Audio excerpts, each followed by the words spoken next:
এই মাহফিলটা মূলত ৪১তম হওয়ার কথা ছিল, মাঝখানে ১০ বছর ফেরেশতারা বন্ধ রাখছিল, তো আবার চালু হয়েছে।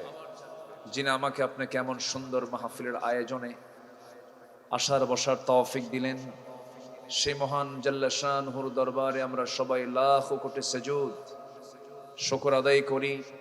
মুহাব্বাতান জোরালো কণ্ঠে আমরা সবাই বলে উঠছি আলহামদুলিল্লাহ। আবারও বলছি আলহামদুলিল্লাহ। চিৎকার মেরে বলছি আল্লাহুম্মা ইন্নী আসআলুকা আল হুদা ওয়াত তুকা ওয়াল আফাফা ওয়াল গিনা। সবাই বলি আল্লাহুম্মা আইন্নি আলা যিকরিকা ওয়া শুকরিকা ওয়া হুসনি ইবাদাতিকা। আমরা আল্লাহ তাআলার শুকর আদায় করে নিলাম। সম্মানিত হাজিরিন, আমার পূর্বে দীর্ঘ সময় ধরে উলামা হযরত তারা কথা বলেছেন এবং আমার পূর্বেই অধ্যক্ষ মাওলানা সাইফুল্লাহ সাহেব তিনি সূরা হজের ৪১ নম্বর আয়াতের একটা রেফারেন্স দিয়ে অত্যন্ত সময়ের প্রেক্ষাপটে খুব গুরুত্বপূর্ণ তিনি দিক নির্দেশনামূলক কিছু কথা বলেছেন। আমি শেষ ক্লাসে এসে ভাঙ্গাচোরা কিছু কথা বলতে চাচ্ছি, আমাকে সময় দেওয়া যাবে তো? এখানে যারা বসে আছেন তারা আমাকে এমনও আছেন আমাকে সকাল বিকাল পড়াতে পারবেন। এখানে অনেক আহলুল ইলম অনেকে আছেন। আমি এলেম শূন্য, এলেম নেই বললেই চলে, কিন্তু সবার আগে নামটা বসে দিয়ে রাখে আসি, কিন্তু এলেম কালাম তো তেমন নেই। ছোটবেলায় বাবার সঙ্গে হাটে যেতাম, বাজারে যেতাম। আগের বাজারে আগে ওজন মাপতে হলো কি দিয়া? আবার বলেন, আবার বলেন। তো মাপত, তো সেই মাপার জন্য আবার পাশে বাটখারা রাখতো। ওই যে এটাকে কি বলে, হ্যাঁ বাটখারা রাখতো। 10 কেজি যেটা সেটা নিচে, 5 কেজি তার উপরে, 2 কেজি তার উপরে, 1000 গ্রাম তার উপরে, 500 গ্রাম তার উপরে, এরপরে 200 গ্রাম, 100 গ্রাম, 50 গ্রাম এবং সবার উপরে হলো মাত্র 25 গ্রাম। আমি হলাম সেই 25 গ্রাম। সবাই উপরে রাখে কিন্তু ওজন তেমন নেই।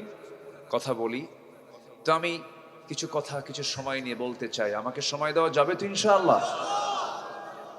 সম্মানিত ভাইয়েরা, আমরা অতিথির মতো দুনিয়াতে এসেছি, মুসাফিরের মতো দুনিয়াতে এসেছি। আমরা কুন ফিদ দুনিয়া কাআন্নাকা গরীবুন আও আবিরুস সাবিল ইযা আসবাহতা ফালা তানতাযিরিল মাসা ওয়া ইযা আমসাইতা ফালা তানতাযিরিস সাবাহ। অর্থাৎ আমরা দুনিয়াতে সকাল যখন পাবো সন্ধ্যার অপেক্ষা করবে না। রাসূল বলেছেন সন্ধ্যা যখন পাবে ভোরের অপেক্ষা করবে না।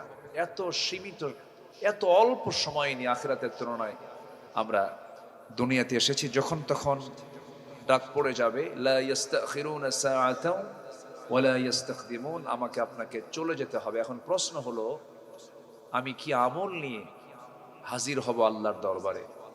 কোরআন এই দুনিয়াতেও আমার আপনার জন্য যেমন প্রয়োজন, হাসরের দিন আল্লাহ রাব্বুল আলামিন যে কিতাবকে সামনে রেখে বিচার করবেন সেই কিতাবের নামটাও কি বলেন? কোরআন। এই কোরআন রেখেই কিন্তু তিনি বিচার করবেন। যে আমাদের সম্মানিত বরেণ্য মেহমান, তিনি একটু বিদায় নিলেন, অনেক ক্লান্ত। তো আমি তো এক প্রোগ্রামে এসেছি, আর ওনার তো সারাদিন কত প্রোগ্রাম, অনেক প্রোগ্রামে পার্টিসিপেট করতে হয়। তো একটু সামনের কাতারে সবাই, একটু সামনের কাতার পূরণ করুন, কাতার সোজা করুন, সামনে একটু বসে পড়েন সবাই। আসুন আমরা আলোচনার দিকে চলে যাচ্ছি। সম্মানিত ভাইয়েরা, আমি সেখান থেকে কথা বলতে চাই যেখান থেকে আমি তেলাওয়াত দিয়ে শুরু করেছি।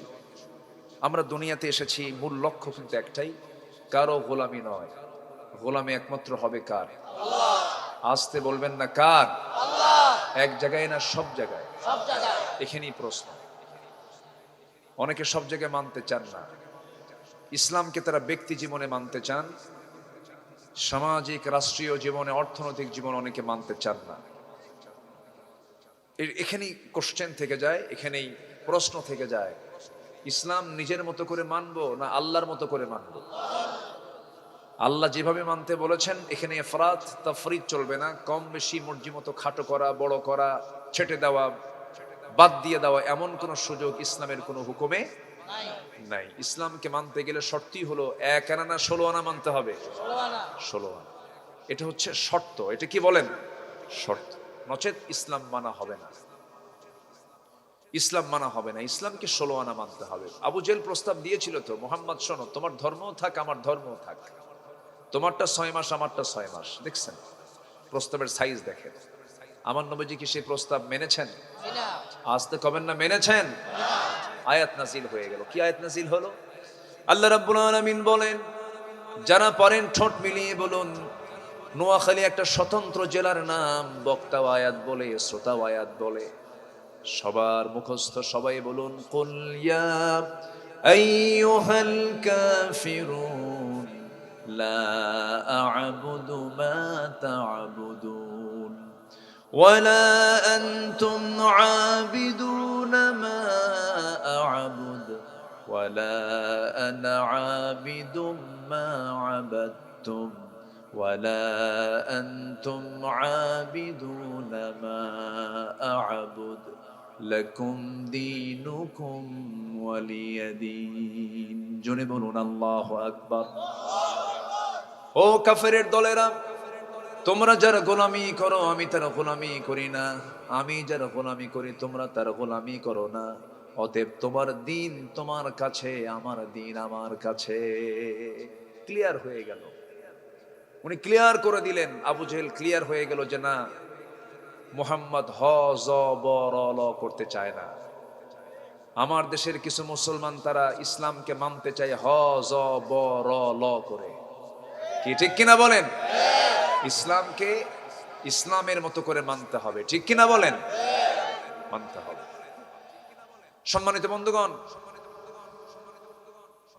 আমরা যখন একটু রাষ্ট্র নিয়ে, অর্থনীতি নিয়ে, প্রশাসন নিয়ে যখন কথা বলতে যাই, 16 বছর তো কথা বলতে দেয়নি, কথা বলা ছাড়িও নাই, কথা বলেছি।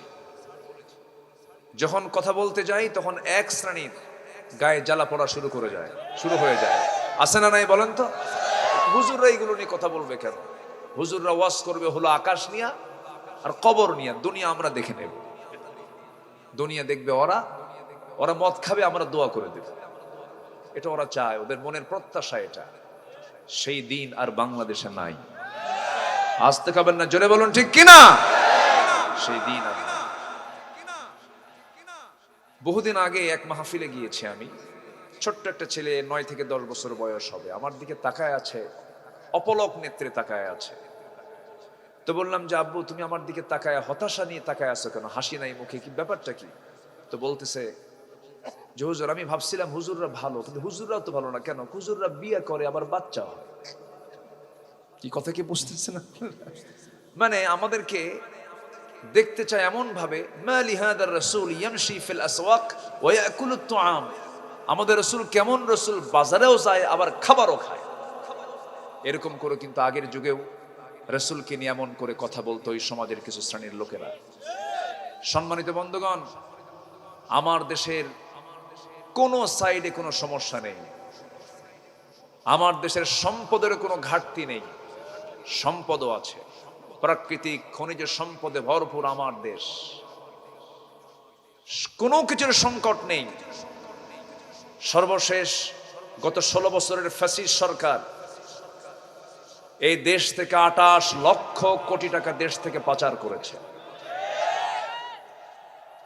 আমার দেশের যে সংকট, সেটা হচ্ছে সৎ যোগ্য নেতৃত্বের সংকট। শুধু এই সংকট দূর হলে আগামীর বাংলাদেশ হবে পৃথিবীর একটা মডেল দেশ। জোরে বলি ইনশাআল্লাহ। আমরা সৎ যোগ্য নেতৃত্ব গড়ে তুলতে চাই, জোরে বলি ইনশাআল্লাহ। সম্মানিত ভাইয়েরা, অনেক কথা আছে, আস্তে আস্তে করে বলবো। আমরা ইসলামকে নিজের মতো করে মানার কোনো সুযোগ নেই। কিন্তু মুনাফিকদের চরিত্রই হলো ওরা ইসলামকে পরিপূর্ণরূপে কখনো মানতে চায় না। আমরা দুনিয়াতে এসেছি একজনের গোলামি করার জন্য, তিনি কে? আসতে বলবেন না, তিনি কে? কেন তার গোলামি করব আমি? আল্লাহ রাব্বুল আলামিন বলেন, ইয়া আইয়ুহান নাসু উবুদু রাব্বাকুমুল্লাযী খালাকাকুম ওয়াল্লাযীনা মিন ক্বাবলিকুম লাআল্লাকুম তাত্তাকুন। হে মানব মণ্ডলী, তোমরা সেই মহান রবের গোলামি করো যিনি তোমাকে সৃজন করেছেন, তোমার পূর্বের সকল মানুষকে সৃষ্টি করেছেন, সুন্দর করে অবয়ব দিয়ে সুন্দর করে বানিয়েছেন। আমার ভাইয়েরা, এই পৃথিবীতে আল্লাহ রাব্বুল আলামিন যত মাখলুক সৃষ্টি করেছেন, যত সৃষ্টি চোখে পড়ে, সকল সৃষ্টিগুলো খেদমত করবে আমার, আর আমার দায়িত্ব হলো আমি গোলামি করে যাব একমাত্র কার? আল্লাহ রাব্বুল আলামিন বলেন, হুয়াল্লাযী খালাকা লাকুম মা ফিল আরদি জামিআ। তিনি সেই মহান প্রভু যিনি আসমান জমিনে যা কিছু আছে সব একমাত্র তুমি মানুষ, তোমার জন্য আমি আল্লাহ রাব্বুল আলামিন সৃষ্টি করেছি। জোরে বলি সুবহানাল্লাহ। সেই মহান রাব্বুল আলামিন আকাশের প্রদীপ্ত সূর্য, আলোকিত চাঁদ সৃষ্টি করেছেন। আমার রব এত বড় রব, যিনি আকাশের মালিক, এমন পরিচয় পৃথিবীর কেউ কি দিতে পারবে নাকি? আল্লাহ রাব্বুল আলামিন সুন্দর করে তার পরিচয় দিয়ে তিনি সূরা ফুরকানে বলছেন, তাবারাকাল্লাযী জাআলা ফিস সামাই বুরুজান ওয়া জাআলা ফিহা সিরাজান ওয়া কমারান منيرا وهو الذي جعل الليل والنهار خلفة لمن أراد أن يذكر أو أراد شكورا। জোরে বলুন আল্লাহু আকবার। তিনি সেই মহান প্রভু যিনি আসমানে গ্রহরাজি সেট করেছেন এবং সেখানে রেখে দিয়েছেন প্রদীপ্ত সূর্য এবং আলোকিত চাঁদ। তিনি সেই মহান প্রভু যিনি দিনের স্থলাভিষিক্ত রাতকে করেছেন খিলফা করে দিয়েছেন। এমন বড়ত্বের পরিচয় পৃথিবীর কেউ দিতে পারবে না, একমাত্র দিতে পারেন যিনি, তিনি আমার। চিল্লায় বলুন কে? কে কে? সেই আসমানের নিচে থেকে তুমি আল্লাহর আইনকে অমান্য করো, কুফরি মতবাদকে বিশ্বাস করো, তোমার কোনো ইবাদত কবুল হবে না।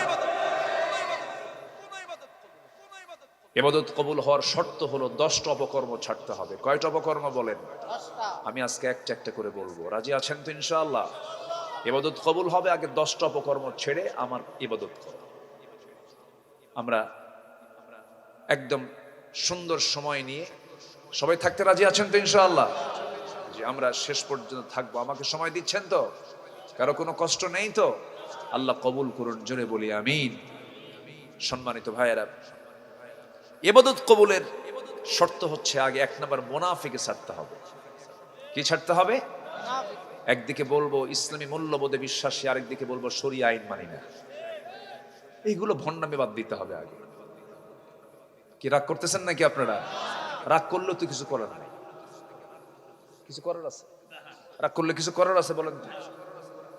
অনেকে আলোচনা শেষ করে শেষে বলে, ভাই আলোচনার মধ্যে আমি যদি কাউকে যদি কোনো কষ্ট দিয়ে থাকি, আমি কেন মাফ চাইবো? আমি আমার বাপের কথা বলতে আসছি?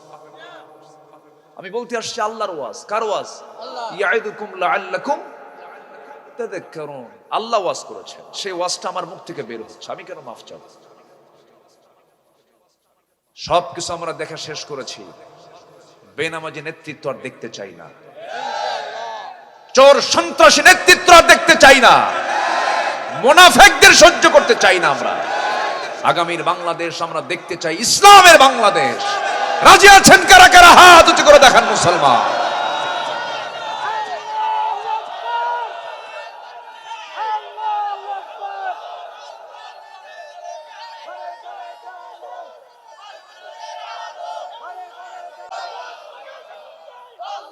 আল্লাহ কবুল করুন, জোরে বলে আমিন। আরো জোরে আমিন। কষ্ট পাচ্ছেন? বুক উঁচু করে বলবো আলা লাহুল খালক ওয়াল আমর। আলা, আল্লাহ পাক সাবধান শব্দ বলেছেন, আলা লাহুল খালক ওয়াল আমর, সৃষ্টি যার, আইন চলবেও তার। এটা আমার বক্তব্য না, আল্লাহর বক্তব্য এটা। বুক উঁচু করে বলবো আমরা। যারা বলে মধ্যযুগে আইন এই যুগে চলতে পারে না, নতুন করে ইমান আনো। ইমান চলে গেছে তোমার, ঠিক কিনা? নতুন করে ইমান আনতে হবে। একটু কান লাগান। তাহলে ইবাদত কবরের শর্ত হলো, এক নাম্বার মুনাফিকি ছাড়তে হবে। মুনাফিক তো আমার দেশে নাই, আজ থেকে আছে, তবে সোনাইমুড়িতে নাই, সোনাইমুড়িও আছে। মুনাফিকরা সব নামাজ পড়তে পারে, জোহর পড়তে পারে, মাগরিব পড়তে পারে, আসর পড়তে পারে, এশাও পড়তে পারে, কিন্তু মুনাফিকরা ফজর নামাজ পড়তে পারে না। এখন প্রশ্ন হলো, আমি আপনাকে প্রশ্ন করব, বলুন তো নান্দিয়া পাড়ার মসজিদে কোন ওয়াক্তে সবচেয়ে মুসল্লি কম?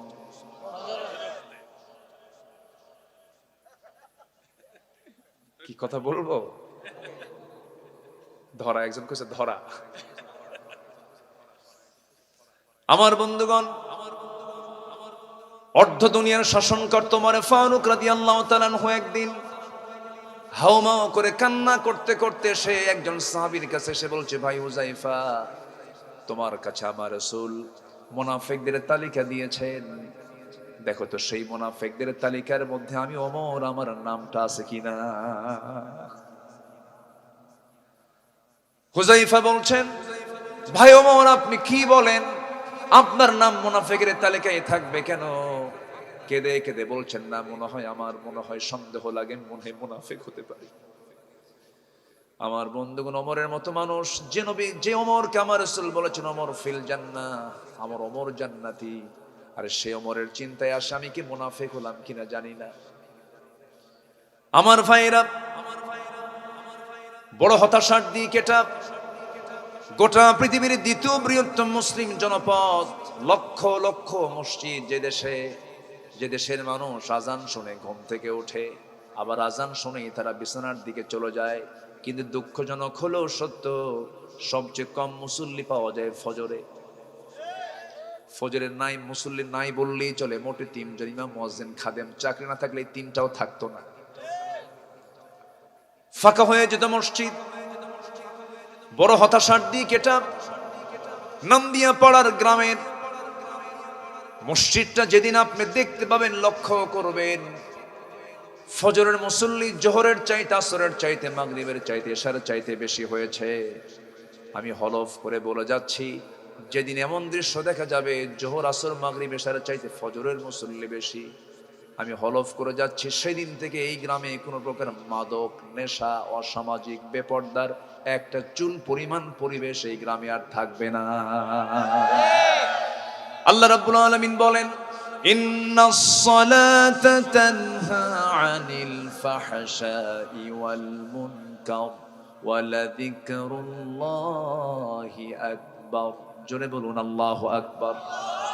তাহলে সমস্ত ইবাদতের মূল হলো নামাজ। আস-সালাতু ইমাদুদ্দিন, ফাকাদ আকামাহা ফাকাদ আকামাদ-দ্বীন ওয়া মান তারাকাহা ফাকাদ হাদামাদ-দ্বীন। কত ভয়ঙ্কর কথা! মাত্র এদেশে 5% মুসলমান নামাজ পড়ে, রাজনৈতিক কর্মসূচি দিয়ে দেয়, 20 লক্ষ 30 লক্ষ মুসলমান সেখানে জনসভায় হাজির হয়ে যায়, বিরাট জনসভা, কিন্তু সেই জনসভায় নামাজের কোনো কর্মসূচি নাই, ওই জনসভার মধ্যে কোনো বরকত নাই, ঠিক কিনা? যে দলের দলীয় জনসভার কর্মসূচিতে নামাজের মতো কর্মসূচি বাদ পড়ে যায়, আল্লাহর কর্মসূচি বাদ দিয়ে দেয়, সেই জনসভা জাহান্নামের কারণ হয়ে যাবে। আল্লাহ রাব্বুল আলামিন বলছেন, বান্দা, জাহান্নামে যাবার কারণ আমি তোমাকে শিখায় দিচ্ছি, জানায় দিচ্ছি। দেখো, আল্লাহ রাব্বুল আলামিন এক জায়গায় বলেন, মা সালাকাকুম ফি সাকার ক্বালু লাম নাকু মিনাল মুসাল্লিন ওয়া লাম নাকু নুতঈমুল মিসকিন ওয়া কুন্না নাখুযু মা'আল খায়িদিন ওয়া কুন্না নুকাযযিবু বিয়াউমিদ্দিন হাত্তা حتى أتانا اليقين فما تنفعهم شفاعة الشافعين জোরে বলুন আল্লাহু আকবার। জাহান্নামে যাবার চারটা কারণ। এক নম্বর কারণ হলো যারা আজান শুনেছি, আজান শোনার পরও মসজিদে যায় নাই, নামাজের কোনো কর্মসূচি তাদের মধ্যে রাখে নাই, তারা হলো এক নম্বর জাহান্নামে যাবার কারণ হবে। জাহান্নামে তারা চলে যাবে। কেন তোমরা আজকে জাহান্নামে নামাজ পড়ি নাই? সূরা মারইয়ামে আল্লাহ রাব্বুল আলামিন বলেন, ফাখালাফা মিন বা'দিহিম খালফুন আদাউস সালাতা ওয়াত্তাবাউশ শাহাওয়াতি ফাসাউফা ইয়ালকাউনা গায়্যা। সূরা মারইয়ামে আল্লাহ রাব্বুল আলামিন বলেন, এই জাগতিক জীবনে যারা দুইটা অপকর্ম করে যারা দুনিয়া থেকে বিদায় নেবে, আমি আল্লাহ রাব্বুল আলামিন তাদেরকে শুধু জাহান্নাম নয়, জাহান্নামের গর্তের মধ্যে ঢুকাবো, জাহান্নামের সেলের মধ্যে ঢুকাবো। দুনিয়ার জেলের মধ্যে কি আছে বলেন? সেল আছে। জাহান্নামের মধ্যেও কিছু কিছু গর্ত আছে। তাফসীর এসেছে, তাফসীরে কুরতুবিতে এসেছে, গাই নামক গর্ত এত ভয়ঙ্কর গর্ত যে জাহান্নাম পর্যন্ত গাই নামক গর্তকে ভয় পায়। এত ভয়ঙ্কর সেই গর্তের নাম ফাসাউফা ইয়ালকাউনা গায়্যা। আরবির গ্রামার যারা বোঝেন, ফাসাউফা ইয়ালকাউনা গায়্যা, অচিরেই দ্রুত ওদেরকে আমি গাই নামক গর্তের মধ্যে ঢুকাবো যারা নামাজকে নষ্ট করে ফেলে। কি দল করলেন আপনি? যে দলের নেতা নামাজ পড়ে না, আপনাকে নামাজের জন্য বলেও না, ওই দল আপনাকে জাহান্নামের দরজায় নিয়ে চলে যাবে। আমার আগে দরকার দুনিয়া না আখিরাত। আখিরাতকে সাজাবো দুনিয়ায়, আখিরাতকে টার্গেট করে দুনিয়া সাজাবো। জোরে বলি ইনশাআল্লাহ। আমার বন্ধুগণ, আমি কেন আল্লাহর গোলামি করব? আল্লাহ আমাকে সকল চাহিদা পূরণ করে দিয়েছেন, বাঁচার জন্য খাবার দিয়েছেন এবং নাকের খাবার, শ্বাস প্রশ্বাস দিয়েছেন, অক্সিজেন দিয়েছেন। আল্লাহ সরাসরি খাওয়ান। আল্লাহ কি খাওয়ান? সরাসরি খাওয়ান। কিন্তু অনেকে বলে আল্লাহ সরাসরি কেমনে খাওয়ায়? না ধান লাগালে, না আবাদ করলে, না চাকরি করলে আমি খাবার খাবো কেমনে? বেকুব, তুই তোর খাবারের দিকে তাকাস নাই। এসেনশিয়াল খাবারগুলো আল্লাহ পাক ফ্রি করে দিয়েছেন। আজকে সারাদিন নোয়াখালীর আকাশে সূর্য উঠছে কিনা জানি না, কম উঠেছে, শেষের দিকে উঠেছে। সূর্যের হাসি যদি না পাই, আমাদের হাসি বন্ধ হয়ে যায়। সূর্যের হাসি থাকলে আমাদেরও হাসি থাকে। এই সূর্যের আলোটা আল্লাহ পাক আমাদের জন্য ফ্রি করে দিয়েছেন। যেরকম সুবহানাল্লাহ। বলেন তো, নাকের খাবার আগে দরকার না মুখের খাবার আগে দরকার? কোনটা কোনটা কোনটা? নাকের খাবার সরাসরি খাওয়ান কে? যে বেকুব বলে আল্লাহ সরাসরি খাওয়ান কেমন, ওর নাক চিপে ধরবো। দেখ আল্লাহ খাওয়ায় কিনা দেখ। আল্লাহ আমাকে সরাসরি খাওয়ান, সরাসরি নাকের মধ্যে খাবার সার্ভিস দিচ্ছেন। করোনা হয়েছিল, কোভিড-19 সময় এই শ্বাস প্রশ্বাসের কি দাম, লাঞ্চ অকেজো হয়ে যায়। কি লাঞ্চ অকেজো হয়ে গেল, অক্সিজেন দরকার, কত কি দরকার হয়ে গেল। সেই সময় বোঝা গেছে এই অক্সিজেনের গুরুত্ব কতটুকু, টাকা পয়সা দিয়েও পাওয়া যায় নাই। আমার বন্ধুগণ, আল্লাহ পাক এগুলোকে ফ্রি করে দিয়েছেন। আল্লাহ বান্দা কি তার কুদরত গুলো দেখতে বলেছেন, বান্দা তুই আমার সৃষ্টিগুলোকে দেখ, শুধু জিকির করবি না, ফিকিরও করবি। জিকিরও দরকার, ফিকিরও দরকার। আল্লাহ পাক সুন্দর করে এক জায়গায় বলছেন, আল্লাযীনা ইয়াযকুরুনাল্লাহা কিয়ামান ওয়া কুউদান ওয়া আলা জুনুবিহিম ওয়া ইয়াতাফাক্কারুনা ফি খালকিস সামাওয়াতি ওয়াল আরদ ربنا ما خلقت هذا باطلا سبحانك فقنا عذاب النار জোরে বলুন আল্লাহু আকবার। যারা আল্লাহর জিকির করে এবং যারা ফিকির করে, জিকিরও দরকার, ফিকিরও দরকার। আল্লাহ বলছেন, বান্দা আমি তোর কি চাহিদা পূরণ করো নাই বল, একটা চাহিদা বাদ রাখি নাই, তুই আমার গোলামি কেন করবি না? সব দিয়েছি তোকে আমি। এই জন্য আল্লাহ বান্দাকে মাঝে মাঝে প্রশ্ন করেছেন। এক জায়গায় বলছেন, আফালা ইয়ানজুরুনা ইলাল ইবিলি কাইফা খুলিকাত ওয়া ইলাস সামাই কাইফা রুফিআত ওয়া ইলাল জিবালি কাইফা নুসিবাত ওয়া ইলাল আরদি কাইফা সুতিহাত ফাযাক্কির ইন্নামা আনতা মুযাক্কির। জোরে বলুন আল্লাহু আকবার। এরা কি তাকায় না উটের দিকে? উট যদি আমার দেশের প্রাণী নয়, কিন্তু উট অত্যন্ত ধৈর্যশীল একটা প্রাণীর নাম। উটের সঙ্গে আমার নবীর সম্পর্ক ছিল কম না বেশি? বেশি সম্পর্ক ছিল। যে যুগে রাসূল এসেছিলেন, যেই সময় এসেছিলেন, উটের ব্যবহার সবচাইতে বেশি ছিল। উট একটা বিচিত্র প্রাণী, উট একটা অত্যন্ত আশ্চর্য একটা প্রাণীর নাম। জোরে বলি আলহামদুলিল্লাহ। আল্লাহ রাব্বুল আলামিন উটের ব্যাপারে বলেছেন, তারা কি উটের দিকে তাকায় না? উটকে আমি আল্লাহ রাব্বুল আলামিন কত সুন্দর করে বানিয়েছি। মাস চারেক আগে একটু মক্কায় গেছিলাম, মদিনায় যাওয়ার পরে একটু দেখলাম সামনে একটা উট। ভাবলাম একটু উঠে উঠলাম, একটু নড়াচড়া করলাম। রাসূল তো উটের পিঠে চড়েছেন। উটের পিঠের উপর একটা কুজ আছে, উঁচা একটা অংশ, যেটা চর্বির একটা ডিপো। যখন প্রচন্ড ক্ষুধা লাগে, সে ক্ষুধাকে সহ্য করতে পারে, সেই চর্বি ওখান থেকে বের করে সে তার ক্ষুধা নিবারণ করে।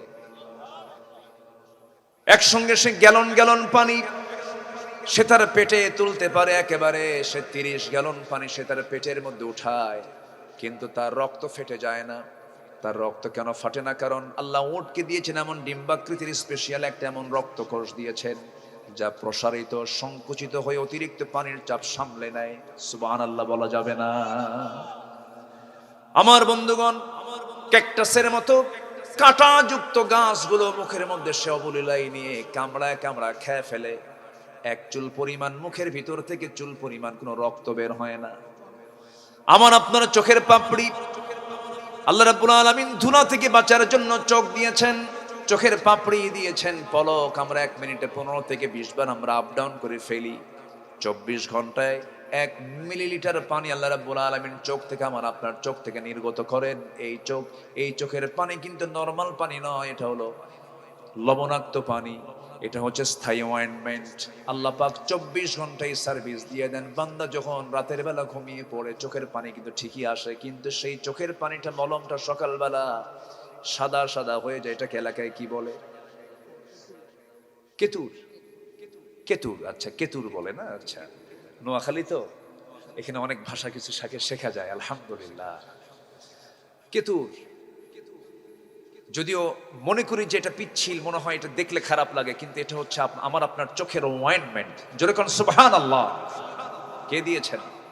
চোখের পানি মিঠা না লবণ দিয়েছেন? লবণ করে দিয়েছেন। আবার চোখের পানি লবণ, আবার কানের যে ময়লাগুলো আছে, ইয়ারক্স, এই কানের ময়লাগুলো আল্লাহ রাব্বুল আলামিন কি করেছেন বলেন? মিষ্টি করেছেন। হ্যাঁ, তিতা খাইছেন তো বুঝলেন কেমনে? ফাইন করে বললো যে তিতা। ঠিক আছে, রাইট উত্তর দিয়েছেন আপনি, তিক্ত। এটা কেন তিক্ত করেছেন? এর কারণ হলো, বান্দা যখন ঘুমিয়ে পড়বে, বান্দা তো অসার দেহ নিয়ে ঘুমিয়ে পড়বে, তার সে ঘুমের জগতে চলে গেল। আল্লাহুম্মা বিসমিকা আমুতু ওয়া আহইয়া, মরে গেছি। মরে গেলে পরে ওই পিঁপড়ার কাজ হলো, মিষ্টি আছে যেখানে পিঁপড়া যায় সেখানে এখন কানের পানি, কানের ময়লা যদি মিষ্টি হয়ে যেত, সমস্ত পিঁপড়া সলিমুদ্দির কানে গিয়ে জমা হতো। ঘুম পারতেন কেমনে? ঘুম হতো না, কান সাফ করতে দিন চলে যেত, রাত চলে যেত। আল্লাহ রাব্বুল আলামিন এই জন্য কানের সিকিউরিটি নিশ্চিত করার জন্য কানের ময়লাকে তিক্ত করে দিয়েছেন। হঠাৎ করে বেলাইনে যদি কোনো পিঁপড়াও যায়, তখন বলবেন না, চলবে না, তিতা, বের হয়ে চলে আসে। এটা হলো কানকে সেভ করার জন্য আল্লাহ রাব্বুল আলামিন একই দেহের মধ্যে তিক্ত করেছেন, চোখের পানি লবণ করে দিয়েছেন। আবার জিহবার লালাকে আল্লাহ রাব্বুল আলামিন স্বাদহীন করে দিয়েছেন। স্বাদহীন এলাকায় কি বলে? এটা স্বাদ লাগে না, পানসা না, পাইনসা বলে। জি আলহামদুলিল্লাহ, একই দেশের ভাষা তো, মজা আছে, বলি আলহামদুলিল্লাহ। নোয়াখালীটার মধ্যে মানে সব ভাষা ঢুকে গেছে একটু একটু করে, বলি আলহামদুলিল্লাহ। অনেক সুন্দর মজার ভাষা, বলি আলহামদুলিল্লাহ, ভালো লাগে। এবং নোয়াখালী লক্ষ্মীপুরের মানুষকে আল্লাহ পাক বেশি মেধাবী বানিয়েছেন। কেউ তো আলহামদুলিল্লাহ বললেন না। এটা যে কি কারণ আমি বুঝলাম। এটার কারণটা হয়তো লবণের জন্য হতে পারে নাকি? হ্যাঁ, সম্মানিত ভাইয়েরা, বুদ্ধিমানের দিক থেকে, জ্ঞানের দিক থেকে গোটা দেশকে যদি জরিপ করা হয় 64 ডিস্ট্রিক্টে, তাহলে আমরা লক্ষ্য করে দেখি যে সবচাইতে বেশি মেধার স্বাক্ষর রেখেছেন নোয়াখালী লক্ষ্মীপুরের মানুষ। এবং আলেম ওলামা কম না বেশি? দুই একটা বদমাইশও আছে, যেরকম প্রায় 16 বছর ধরে প্রায় শুনতাম খেলা হবে, বলতো কিনা বলেন? চাপা যার বেশি, দৌড় মারে সে বেশি। দৌড় মারছে না, কোন দিক দিয়ে গেল আমরা বুঝলাম না। ও নাকি খেলবে, দেখে পাগল, প্রতিবন্ধী। তবে লোকটা যাওয়াতে আমরা একটা হাসির রস আমরা আর হারায় ফেলছি। ওরা দেখলে একটু হাসিও লাগতো, চিত্তের খোরাক হতো, মানসিক রোগীর একটা ওষুধ ছিল। যাই হোক, আল্লাহ রাব্বুল আলামিন দেখেন কি সুন্দর করে নিখুঁত করে বানিয়েছেন। তাহলে মুখের লালাকে আল্লাহ পাক করেছেন স্বাদহীন। কেন স্বাদহীনের জন্য করেছেন? স্বাদ যদি দিয়ে দিতেন মিষ্টি, মিষ্টির স্বাদ পেতাম না। যদি দিতেন টক, টকের স্বাদ বুঝতাম না। যদি দিতেন ঝাল, ঝালের স্বাদ বুঝতাম না। আল্লাহ পাক এটাকে নিউট্রাল করেছেন। গিয়ার আছে না, গিয়ারের মধ্যে একটা আছে ড্রাইভ, একটা আছে নিউট্রাল। আবার পিছনের গিয়ার আছে, আর মাঝখানে যেটা কি নিউট্রাল। আমার আপনার চোখের পানি লবণ, এরপরে কানের ময়লা তিক্ত। কিন্তু আল্লাহ রাব্বুল আলামিন মুখের যে জিহবার চতুর্পাশে যে লালাটা দিয়েছেন, এটা করেছেন স্বাদহীন, নিউট্রাল করে দিয়েছেন। বান্দা যখন খাবার নিবি সঙ্গে সঙ্গে টের পাবি, ব্রেনে গিয়ে সিগন্যাল মারবে এটা কচু শাক। এটা কিসের শাক?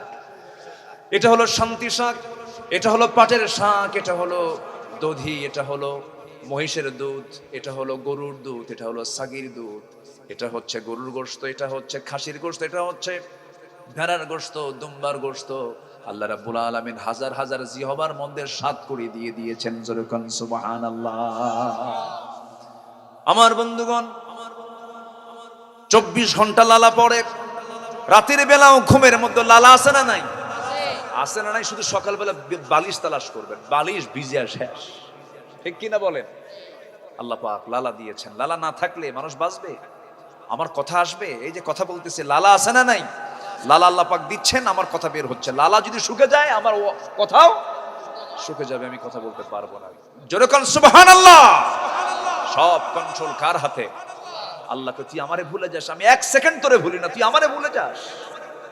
1 সেকেন্ড ভুলি না তোরে আমি। আল্লাহ রাব্বুল আলামিন এই উটের ভিতরে আল্লাহ রাব্বুল আলামিন এমন কিছু শক্তি দিয়েছেন চোখের মধ্যে। আল্লাহ রাব্বুল আলামিন যদিও চোখের পলক দেন নাই, কিন্তু চোখের মধ্যে আল্লাহ রাব্বুল আলামিন একটা স্তর দিয়েছেন। বিজ্ঞান বলছে সেই স্তরটা সানগ্লাসের মতো কাজ করে। যেরকম সুবহানাল্লাহ। আমি আপনি তো সানগ্লাস বানাতে পারি, উটের তো সানগ্লাস না, ও তো মরুভূমির ভিতরে চলাফেরা করে। হঠাৎ করে ঝড়ো হাওয়া চলে এলো, চোখ বন্ধ হলে সব সামান বন্ধ হয়ে যাবে, চলাফেরা বন্ধ হয়ে যাবে। সেই জন্য মহান রাব্বুল আলামিন, আল্লাহ রাব্বুল আলামিন চোখের ভিতরে, উটের চোখের ভিতরে একটা স্তর দিয়েছেন। সেই স্তরটা যখন ঝড় আসে আস্তে করে নামায় দেয়, যা সানগ্লাসের মতো কাজ করে। জোরে বলি সুবহানাল্লাহ। লু হাওয়া, বিভিন্ন হাওয়া, মরুর কিছু সাইমুম, কিছু ঝড় আছে, এই ঝড়ে মানুষ পর্যন্ত বাঁচে না, কিন্তু উট সে তার অদম্য শক্তি নিয়ে আল্লাহর কুদরতের সাহায্য নিয়ে সে এগিয়ে চলে মাল সামানা নিয়ে। আল্লাহু আকবার বলে। আফালা ইয়ানজুরুনা ইলাল ইবিলি কাইফা খুলিকাত ওয়া ইলাস সামাই কাইফা রুফিআত বিগাইরি আমাদিন তারাউনাহা। খুঁটিবিহীন ছাদ আমি আল্লাহ তাআলা বানিয়েছি, তোর চোখের সামনে দেখ। আমার আল্লাহর, আমি আল্লাহ আমার কুদরত দেখ। আল্লাহু আকবার বলে। ওয়া ইলাল জিবালি কাইফা নুসিবাত, এবং পাহাড়গুলোকে করেছি আমি কি মজবুত করে, পেরেগের মতো করে দিয়েছি। সুবহানাল্লাহ বলা যাবে না? আর একটু জোরে বলেন সুবহানাল্লাহ। কে করে দিয়েছেন? কে করে দিয়েছেন? আল্লাহ করে দিয়েছেন। আল্লাহ ছাড়া কেউ করে না, আল্লাহ ছাড়া কেউ করে না। আমার বন্ধুগণ, কয়েক মাস আগে কোন এক শুক্রবারে, মাস দেড়েক আগে হবে, একটা ভূমিকম্প হয়ে গেছে। জানেন কিনা জানি না। জানেন তো সবাই? জানেন তো? কি টের পাইছিলেন? হয়েছিল? নড়ছিলেন? দৌড় মারছিলেন? মাথা ঘুরে ওঠে। এত ভয়ঙ্কর আল্লাহ রাব্বুল আলামিন, এত ভয়ঙ্কর ভাবে আল্লাহ রাব্বুল আলামিন ভূমিকম্পটা দিলেন। সবচেয়ে বেশি অনুভব হয়েছে ঢাকায়। ঢাকায় এমন ভাবে নড়াচড়া দিল, বড় বড় মাল্টি স্টোর বিল্ডিং গুলো শুধু দুলতেছিল কয়েক সেকেন্ড। ঠিক 10:30 থেকে 11টার মধ্যেই হয়েছিল এই ঘটনাটা। বিশাল বড় ধাক্কা দিল। সেই দিন গুলশান, বাড়িধারা, ধানমন্ডি, ডিওএইচএস যত অভিজাত এলাকার বিল্ডিং এর মানুষগুলো ছিল, একটাও ছিল না, সব ঘর থেকে যে যার মতো করে মারছে দৌড়। খালি পায়ে না জুতা পায়ে? খালি পায়ে না জুতা পায়ে? খালি পায়ে দৌড় মেরেছে। কেউ জুতা নেওয়ার সময় পায় নাই, অথচ সবাই থাকে ওখানকার ভিআইপি লোক, সব ভিআইপি, কিন্তু সেদিন হয়ে গেছে খালি পায়ে ভিআইপি ফকির। ভিআইপি ভিআইপি ফকির বানায় দিয়েছেন। যা ঘর থেকে বের হ, আমি আল্লাহ আমার ক্ষমতা দেখ, বের করে দিল। গায়ে কোনো কাপড় চোপড় নাই, কিচ্ছু নাই। সব যে বের হয়েছে, ভাই ভাইকে ছেড়ে, স্বামী স্ত্রীকে ছেড়ে, সন্তান থুইয়া মা দৌড়। এই যে দৌড় মারল, সব রাস্তায় গিয়ে দাঁড়ায় থাকলো কার ভয়ে? কি কয় এটা? আল্লাহর ভয়ে মারছে তো। কিসের ভয়ে? মরার ভয়। মরার ভয়। মরবে না, কিন্তু জান্নাতটা পাবো আমরা মরার আগে না মরার পরে? জান্নাত কি সবাই নেবেন না? যদি নেই তাহলে মরা দরকার তো। না মরলে কি আর জান্নাত পাওয়া যাবে? তাহলে ইমানদার যারা জান্নাত পেতে চায় তারা মৃত্যুকে ভয় পায়। একটু কান লাগাবেন,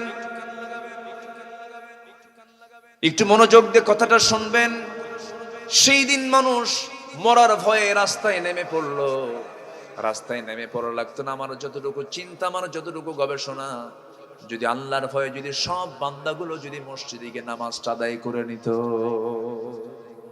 আল্লাহর ভয় থাকলে আল্লাহ নিরাপত্তা দিয়ে দিবেন। কে নিরাপত্তা দিয়ে দিবেন বলেন?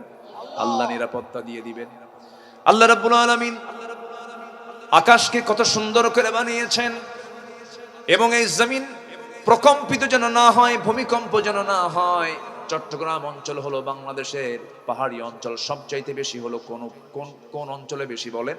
চট্টগ্রাম বিভাগে সবচেয়ে পাহাড় বেশি। হয়তো আপনার আশেপাশে কম, কিন্তু একটু গেলেই দেখতে পাবেন বিশাল বড় বড় পাহাড়, বিশাল বড় বড় পর্বত। গোটা রাঙ্গামাটিটা পাহাড় দেখেরা, কক্সবাজার টোটালি পাহাড় দেখেরা।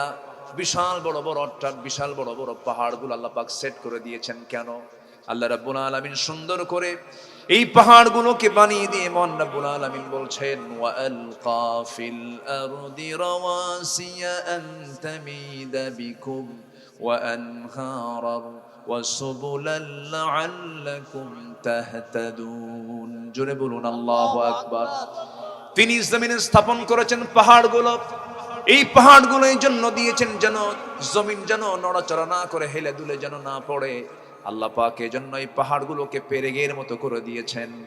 আল্লাহ রাব্বুল আলামিন এই পাহাড়টা আমরা চোখের সামনে যতটুকু দেখতে পাই, এটা পাই শুধু দেখতে পাই 10%, আর এর ফাউন্ডেশন রেখেছেন 90%। জোরে কোন সুবহানাল্লাহ। নিচে হলো 90 ভাগ আর উপরে হলো 10 ভাগ। বাহরুল উলুম, বড় বড় আলেম ওলামা সব আল্লাহ পাক এই এলাকায় দিয়ে দিয়েছেন। এটা আপনাদের জন্য বরকত, রহমত, নিয়ামত। লুৎফুর রহমান রাহিমাহুল্লাহ লক্ষ্মীপুরের রামগঞ্জের মানুষ ছিলেন। আল্লাহু আকবার। প্রত্যেকটা কথা ছিল মুক্তা খচিত। আল্লাহ তুমি তার কবরটাকে জান্নাতের নূর দিয়ে মুনাফফার করে দাও। এরকম কোন দিকে যাবেন? এই সোনাইমুরের সাইফুল্লাহ মুনির হাফিজাহুল্লাহ অধ্যক্ষ, নাম শুনেছেন তো? বারুদ, একটা বারুদ, অত্যন্ত চৌকশতিনা আলেম। আল্লাহ তুমি তার সকল খেদমতকে তুমি আল্লাহ কবুল করো। লক্ষ্মীপুরের আহমদুল্লাহ, নাম শুনেছেন কিনা বলেন? আপনাদের সন্তান তিনি। গতকালকে একসঙ্গে প্রোগ্রাম ছিল। মুফতি কাজী ইব্রাহিম হাফিজাহুল্লাহ এই এলাকার কৃতি সন্তান, বলি আলহামদুলিল্লাহ। অধ্যক্ষ ইসমাইল সাহেব, সব এখন তারা বিচরণ করছেন, গোটা দেশের নেতৃত্ব দিচ্ছেন। এখনো গোটা দেশের অধিকাংশ মাদ্রাসার দায়িত্ব পালন করছেন নোয়াখালী লক্ষ্মীপুরের আলেম ওলামা। উত্তরবঙ্গ, দক্ষিণবঙ্গ, পশ্চিমবঙ্গ, সিলেট বলেন, রাজশাহী বলেন, রংপুর বলেন, খুলনা বলেন, যেখানেই যান না কেন আছে। কেউ তো আলহামদুলিল্লাহ কইলেন না জোরে সরে। মন খারাপ করছেন মনে হয় নাকি? সবাইকে ভালোবাসে, সে বলে আমাকে বেশি ভালোবাসে, সে বলে আমাকে বেশি ভালোবাসে। সত্যি করে বলুন তো, 4 স্ত্রীর মধ্যে আপনি কাকে বেশি ভালোবাসেন? বলুন তো। প্রশ্নটা শুধু জটিল না বড় জটিল? বড় জটিল। কারণ মেয়েরা সোজা হাড়ে না বাঁকা হাড়ে, তাদের মাইন্ড ছোট না বড়? বড়। তাদের মাইন্ড অত্যন্ত, তারা যখন কোনো ভুল বুঝে বসে এটাকে সহজে ঠিক করা সম্ভব হয় না, অনেক তেল মারতে হয়। কি ঠিক কিনা বলেন? যারা বিয়ে করছেন তারা টের পাচ্ছেন, বিয়ে না করলে তার টের পাওয়া যাবে না। আমার নবীজি এই কথা শুনে বলছেন, শোনো, আমি কাকে সবচেয়ে বেশি ভালোবাসি, এটার জবাব আমি আজকে দেব না, কালকে দেব, যাও। পাঠায়া দিলেন। পরের দিন সেই সময় সন্ধ্যার পরে অন্ধকার হতে হতে আমার রাসূল 4টা না 8টা খেজুর হাতের মধ্যে নিলেন 4 স্ত্রীর জন্য। প্রথম স্ত্রীর ঘরে গিয়ে বলছেন, স্ত্রী আমি তোমাকে দারুণ ভালোবাসি, তোমাকে লুকায় 2টা খেজুর দিয়ে গেলাম, আর বলে যাচ্ছি আমি তোমাকে কিন্তু খুব ভালোবাসি, কিন্তু এই মোহাব্বতের কথা তুমি অন্য কোনো বউকে বলবা না, অন্য কোনো স্ত্রীর কানে যেন না যায়। ঠিক আছে, বলবো না। দ্বিতীয় স্ত্রীকে একই কথা বললেন, তৃতীয় চতুর্থ স্ত্রীকে একই কথা বলে তিনি চলে আসলেন, 2টা করে খেজুর দিয়ে আসলেন, একই কথা বলে আসলেন। পরের দিন সকালবেলা বুক ভরা আশা নিয়ে নবীর কাছে গিয়ে বলছি, ইয়া রাসূলুল্লাহি, আজকে জানাতে চেয়েছেন আপনি কাকে সবচেয়ে বেশি ভালোবাসেন। রাসূল বলছেন, আমি তাকেই সবচেয়ে বেশি ভালোবাসি যাকে আমি গত রাত্রিতে লুকায় লুকায় 2টা খেজুর দিয়ে আসছি। জোরে কোন সুবহানাল্লাহ। ম্যারেজ লাইফ, ম্যানেজ লাইফ, উনি ম্যানেজও করতে পেরেছেন। সুবহানাল্লাহ বলেন। আমার বন্ধুগণ, আবার স্ত্রীদের সঙ্গে সময়ও দিয়েছেন। আম্মা জান আয়েশা বলেন, আবার নাতির সঙ্গে রাসূল ঘন্টার পরে ঘন্টা সময় দিতেন।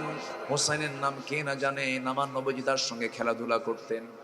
আমার নবীজি মাঝে মাঝে করতেন কি, ঘোড়া হতেন, ঘোড়া হয়ে বলতেন নানা পিঠে ওঠো, নানাকে নাতিকে পিঠে উঠাতেন, আর হোসেন বলতেন ঘোড়া যা, ঘোড়া যা। রাসূল গোটা ঘর ঘুরে বেড়াতেন।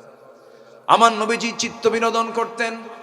আমার নবীজি একদিন সাহাবে কেরামকে নিয়ে আলোচনা করছিলেন, কথার মাঝে হঠাৎ করে হোসাইন নবীর সঙ্গে দেখা করবেন, ছোট্ট মানুষ। আমার নবীজির মসজিদ নববীর দরজায় গিয়ে নড়া কড়া নাড়ছেন। সাহাবী দরজা খোলা মাত্রই দেখে ছোট্ট হোসাইন, বলছে দরজা খোলা যাবে না কেন? রাসূল এখন গভীর বয়ানে ব্যস্ত আছেন, এখন তোমায় গেলে পরে বয়ানটা থেমে যাবে, এখন যাওয়া যাবে না। চোখটা রাঙ্গায়া চোখ বড় করে বলছে, হে চাচা, তোমরা যে নবীর কথা শোনো, আমার কি সেই নবীর চাইতে আমার কি দাম কম নাকি? আমি তার নাতি হতে পারি, কিন্তু তাড়াতাড়ি রাস্তা ক্লিয়ার করো, সেই নবীর চাইতে আমি 1000 গুণে বড়। আল্লাহু আকবার বলো। বড় একটা ধাক্কা মেরে দিয়েছেন। সাহাবী তো হতভম্ব হয়ে গেছে, যেমন বাপ তেমন তার ছেলে। ভয়ে দরজা খুলে দিয়েছে, তিনি সোজা চলে গেছেন নবীর কাছে। সামনে দাঁড়ায় আছেন, কিন্তু ভাবটা অন্যরকম। রাসূল বলছেন, না না, তোমার মেজাজ তো অন্যরকম দেখছি, কি হয়েছে নানা বলো। এবার বলছে, না না, আমার কি মান সম্মান, আমার কি ইজ্জতের দাম নাই, আমার কি ব্যক্তিত্ব নাই, আমি আসতে চাই, আমাকে আসতে দেয় না কেন? রাসূল বলছেন, কে তোমাকে আটকায় দিয়েছে বলো, কি হয়েছে বলো, আমি তোমার সমাধান করে দেব। এবার বলছেন, না না, বেশি টাইম আমি তোমাকে দেব না আজকে, কিন্তু আমার মন মেজাজটা ভালো না। কেন, কি হয়েছে? কেন? না আমি তোমার চাইতে 1000 গুণে বড়। রাসূল মুস্কি হাসি মেরে বলছে, না না, তুমি আমার চাইতে বয়স তো ছোট, তুমি আমার সাথে কেমন করে বড় হলা? এবার বলছে, না না, আমি তোমার চাইতে যে বড় এটা প্রমাণ করতে চাই। আজকে 3টা প্রশ্ন করব। করো প্রশ্ন। না কি প্রশ্ন করবে বলো? না না, আমি তোমার সামনে শুধু বলবো না, তোমার যত সাহাবী আছে সব সাহাবীকে সামনে ডাকো, এরপরে বলবো। সব সাহাবীকে ডেকে আনা হলো। এবার বলছে, না না, বলো তো তোমার কোন জায়গায় বসে আমি সবসময় খেলা করি? বুকের উপরে। না না, তুমি শুয়ে পড়ো। রাসূলকে সময় দিলেন, লাফ মেরে গিয়ে নবীর বুকের উপরে বসে হোসেন বলছে, না না, বলেন তো নাম্বার 1 প্রশ্ন, আপনার বাপের নামটা কি? আব্দুল্লাহ। কোথায় তার বাড়ি? মক্কা। কি বংশ? কুরাইশ বংশ। না না, আপনার বাবার নাম যে আব্দুল্লাহ, কুরাইশ বংশের মানুষ, এতটুকুই তার পরিচয় শেষ। কিন্তু আপনি কি জানেন না না আমার বাবার পরিচয়টা কি? আমার বাবা মক্কার মানুষ, কুরাইশ বংশের মানুষ, কিন্তু এতটুকুই তার পরিচয় নয়। আল্লাহ পাক যাকে কাফের বেঈমানদের জন্য আসাদুল্লাহ করে, সিংহ করে পাঠিয়েছেন, আমার গর্বিত পিতা আলী, আর আপনার পিতা আব্দুল্লাহকে এক পাল্লায় দিয়ে দেন, আমার পিতাকে এক পাল্লায় দেন, আল্লাহর কসম আমার বাবার ওজনটাই 1000 গুণে ভারী হয়ে যাবে। এবার বলছেন, না না, বলেন তো আপনার মার নামটা কি? আমেনা। বাড়ি কোথায়? মদিনায়। এতটুকুই তার পরিচয় শেষ। কিন্তু না না, আপনি তো জানেন আমার মার পরিচয়টা কি? যে মাকে আপনি 3 দিন না দেখলে পরে আপনি অস্থির হয়ে যান, যে মার রক্তের মধ্যে আপনার রক্ত প্রবাহিত, আর যে মাকে আল্লাহ পাক সমস্ত নারীদের খাতুনে জান্নাত তাকে লকব দেওয়া হয়েছে, সমস্ত নারীদের তিনি সর্দারিনী, খাতুনে জান্নাত মা ফাতিমা। আমার মাকে এক পাল্লাই দেন, আপনার মা মেনাকে এক পাল্লাই দেন, আল্লাহর কসম করে বলে আমার মার ওজনটাই ভারী হয়ে যাবে। আমি আপনার চাইতে বড় না না। আমার নবীজি মুস্কি মুস্কি হাসি দিচ্ছেন, প্রচন্ড খুশি হয়ে যাচ্ছেন বিজ্ঞচিত কথাগুলো শুনে। এবার বলছে, নানা বলো তো তোমার নানার নামটা কি? এবার আমার নবীজি বলছেন, নানা, আমার নানার নাম হলো ওয়াহাব জুহরি। বাড়ি তার কোথায়? বাড়ি তার হলো মদিনায়। কি করতেন? ব্যবসা করতেন। এতটুকুই তার পরিচয় শেষ। কিন্তু নানা আপনি কি জানেন আমার নানার পরিচয়টা কি? সাহাবে কেরামদের মধ্যে কান্নার রোল পড়ে গেছে, সাহাবীরা কান্দে। এবার বলছে নানা, আমার নানা হলেন সর্বকালের সর্বযুগের সর্বশ্রেষ্ঠ মহামানব, যার সম্মান আল্লাহর পর আখির জামানের পয়গম্বর জনাবে মুহাম্মদুর রাসূলুল্লাহ সাল্লাল্লাহু আলাইহি সাল্লাম। আমার নানাকে এক পাল্লায় দাও নানা, আর তোমার নানা ওহাব জহুরীকে এক পাল্লায় দিয়ে দাও, আল্লাহর কসম আমার নানার ওজনটাই বেশি ভারী হয়ে যাবে। যেরকম সুবহানাল্লাহ। আমার নবীজি কি ছিলেন না? আমার নবীজি সকল আদর্শের মূর্ত প্রতীক ছিলেন। সেই রাসূলকে যদি আমি না মেনে মুনাফিকের পথ ধরি, আমার কোনো ইবাদত কবুল হবে না। রাসূলকে মডেল বানাবো এক জায়গায় না সব জায়গায়, এক জায়গায় না সব জায়গায়। ব্যবসা বাণিজ্যে, চাকরি বাকরি, রাজনীতি, রাষ্ট্রনীতি, সমাজনীতি, প্রত্যেকটা জায়গায় আমার মডেল হবেন, উসওয়া হাসানা হবেন একজন, তিনি হচ্ছেন মুহাম্মদ সাল্লাল্লাহু আলাইহি ওয়াসাল্লাম। নবীর শান কত, নবীর মান কত, নবীর মর্যাদা কত, সিরাত গ্রন্থে এসেছে। আবু তালেব যদিও কাফের ছিলেন, কিন্তু আমি তাকে ছিলেন বলি, তিনি বলি কেন, রাসূল তাকে খুব সম্মান দিতেন। যদিও কাফের, ভদ্র কাফের, নবীজির বিরুদ্ধে কোনোদিন কথা বলে নাই, জেল পর্যন্ত খাটছে আবু তালেব। এই আবু তালেবের কথাটা আমার মনে হলেই বারবার আফসোস হয়, আসলে হেদায়েতের মালিক তো আল্লাহ। আবু তালেব যা করেছেন অনেক সাহাবীর জীবনে তা করার সুযোগ হয় নাই। এই আবু তালেব তবু জাহান্নামী কি নাই? আসতে কর না, কি নাই, কি নাই, কি নাই? ঈমান না থাকার কারণে জাহান্নাম। এই আবু তালেব একদিন বলছে, মুহাম্মদ একটা কথা বলবো, তোমার মনে আছে কিনা জানি না, কতটুকু সত্য আমি তোমার কাছ থেকে আজকে শুনতে চাই। তুমি তো আজকে আল্লাহর নবী হয়ে গেছো, কি জানতে চান বলেন না, কি জানতে চান চাচা বলেন। এবার বলছে, শোনো, তোমার বয়স যখন 3 দিন, কয়দিন? 3 দিন যখন বয়স, সেই সময় আমি দেখতে পেলাম তোমার বাড়িতে, আমি তোমাকে দেখতে গেলাম, তোমার মা তোমাকে কোলে নেয় না, তোমার মা তোমাকে আদর করে না, তোমার মা তোমাকে কাছে নিচ্ছে না, কারণ তোমার মার চোখে পানি, শুধু কান্নায় ভেঙে পড়ে। সেই সময় লক্ষ্য করে দেখি, চাঁদনি রাতে তোমাকে দেখতে গেলাম, সেই সময় দেখতে পাই তোমাকে একা মা শুয়ে রেখেছেন, তোমার পাশে কেউ নাই, খোলা আকাশের নিচে তুমি শুয়ে আছো। কিন্তু আমি লক্ষ্য করে দেখলাম তোমার ডান হাতটা যখন বাম দিকে নাও, আকাশের চাঁদটা বাম দিকে যায়। যখন তোমার বাম হাতটা ডান দিকে নাও, আকাশের চাঁদটা ডান দিকে চলে যায়। যখন তুমি তোমার দুটো হাত যখন নিচের দিকে টেনে নিয়ে আসো, আকাশের চাঁদটা তোমার হাতের সঙ্গে নিচের দিকে চলে আসে, কাছে চলে আসে। আমি কি ভুল দেখছি নাকি মুহাম্মদ, বলো তো? আমার নবীজি কেঁদে কেঁদে বলছেন, চাচা আপনি ভুল দেখেন নাই, কারণ আমার মা স্বামীকে হারিয়েছেন। আমি যখন জন্ম নেই, জন্ম নেওয়ার সঙ্গে সঙ্গে আমার মার চোখের পানির পরিমাণ বেড়ে গেল, কারণ সন্তান জন্ম নেওয়ার পর সন্তানকে যার কোলে তুলে দেওয়া হবে, সেই কোলে নেওয়া মানুষটা দুনিয়া থেকে আগেই বিদায় হয়ে গেছে। আমাকে আমার মা কোলে নিতে পারেন না, আমাকে কোলে নিলেই স্বামীর কথা বারবার মনে পড়ে যায়, স্মৃতিচারণে বারবার স্বামীর কথা চলে আসে। এই জন্য আমার মা আমাকে ফাঁকি দিয়ে দূরে দূরে রাখেন। এখন আমার সঙ্গে সময়টা দেবে কে? সেই জন্য মহান রব্বুল আলামিন ওই কয়েকটা রাতের জন্য আকাশের চাঁদ আমার জন্য মহান রব্বুল আলামিন খেলনা বানাইয়া দিয়েছিলেন। সেই নবী হচ্ছেন আমার নবী। সেই রাসূলকে আমরা মানবো এক জায়গায় না সব জায়গায়, এক জায়গায় না সব জায়গায়, সব জায়গায় মানবো আমরা। আমার বন্ধুগণ, কথায় কথায় বহুদূর চলে গিয়েছিলাম। ইবাদত কবুলের শর্ত হলো 10টা। নাম্বার 1 বলেছি মুনাফিকি বাদ দেব, জোরে বলি ইনশাআল্লাহ, আরো জোরে বলি ইনশাআল্লাহ। নাম্বার 2 হলো নামাজের সকল প্রকার অলসতা আমরা দূর করে দেব। নামাজের অলসতা যদি থেকে যায়, কোনো দোয়া কবুল হবে না, কোন ইবাদত কবুল হবে না। নামাজ পড়বো কয় ওয়াক্ত বলেন? নামাজ পড়বো কয় ওয়াক্ত? 5 ওয়াক্ত। আল্লাহ রাব্বুল আলামিন কিছু মুসল্লিকে জাহান্নাম দিয়ে দিবেন। ফাওয়াইলুল লিল মুসাল্লিন আল্লাযীনা হুম আন সালাতিহিম সাহুন আল্লাযীনা হুম ইউরাউনা ওয়া ইয়ামনাউনাল মাউন। জোরে বলুন আল্লাহু আকবার। ওই সমস্ত মুসল্লির জন্য ওয়াইল, গাই নামক যেমন গর্ত আছে, ওয়াইল নামক গর্ত আছে। এগুলো হলো গর্ত, জাহান্নামের গর্ত। আমার বন্ধুগণ, এই সমস্ত মুসল্লিকে ঢুকানো হবে যারা লোক দেখানো নামাজ পড়বে। দেখবেন সামনে ইলেকশন আসতেছে, দেখবেন কিছু লোক নামাজি নতুন তৈরি হবে। আসতে কোন কেন? নতুন টুপি মাথায় আসবে, মুখের চেহারা দেখে মনে হবে খোসা খোসা দাড়ি, সাদা কদমের ফুলের মতো। কিসের ফুলের মতো? কদম ফুলের মতো। এবং চেহারার ভাবসাব দেখে মনে হবে যে কেবলই জিব্রাইল যেন ওহী নাজিল করার জন্য দুনিয়াতে আসছে। কি কথা বোঝেন নাই? সুন্দর সুরত নিয়ে আসবে, হাজি রুমাল, ওমরা করে আসবে, আতর 4-5 প্রকারের লাগাবে, একদম চতুর্দিকে সুঘ্রাণ ছড়ায়া দেবে। আসরের নামাজ 5 বার পড়বে। কয়বার? 5 বার।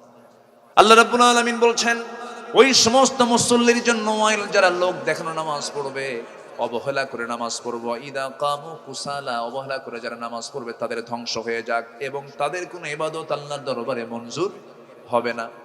নাম্বার 3 হলো যারা অবাধ্য হবে, আল্লাহর এবং আল্লাহর রাসূলের যারা অবাধ্য হবে তাদের কোনো ইবাদত কবুল হবে না। ওয়ামান ইয়াসিল্লাহা ওয়া রাসূলাহু ওয়া ইয়াতাআদ্দা হুদুদাহু يدخله نارا خالدا فيها وله عذاب مهين। সূরা নিসা আয়াত নাম্বার 14।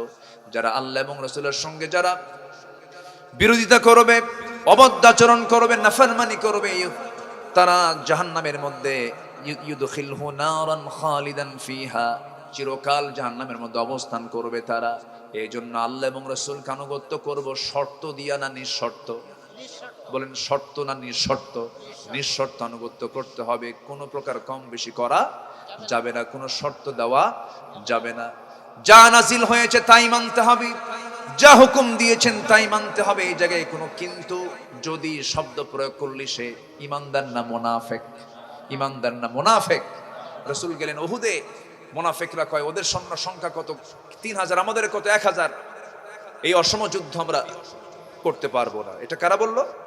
মুনাফিকরা। মুনাফিকরা এগুলোই করে, ওরা কোনো ফয়সালা দিতে পারে না। মুনাফিকদের মুনাফিকি থেকে আল্লাহ পাক জাতিকে হেফাজত করুন। জোরে বলি আমিন। সম্মানিত ভাইয়েরা, কষ্ট পাচ্ছেন মনে হয়। নাম্বার 4 হলো, সময় যেহেতু কম শর্ট করে নিয়ে আসতেছে, একটু মনোযোগ দিয়ে শুনবো আমরা। নাম্বার 4 হলো শিরিক যারা করবে। শিরিক যারা করবে তারা কোনোদিন আল্লাহর কাছে ক্ষমা পাবে না, তাদের কোনো ইবাদত কবুল হবে না। ওয়া মান ইউশরিক বিল্লাহ ফাকাদ হারামাল্লাহু আলাইহিল জান্নাহ। যে ব্যক্তি শিরিক করবে তার জন্য জান্নাতটা হারাম। কার কথা? আসতে বলবেন না, কার কথা?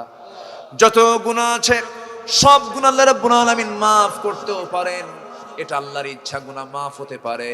কিন্তু একটা গুনাহ মাফ হবে না, শক্ত শর্ত জুড়িয়ে দিয়েছেন তিনি। আমার চিল্লায় বলেন কে? সেটা হলো শিরকের গুনাহ। কিসের গুনাহ বলেন?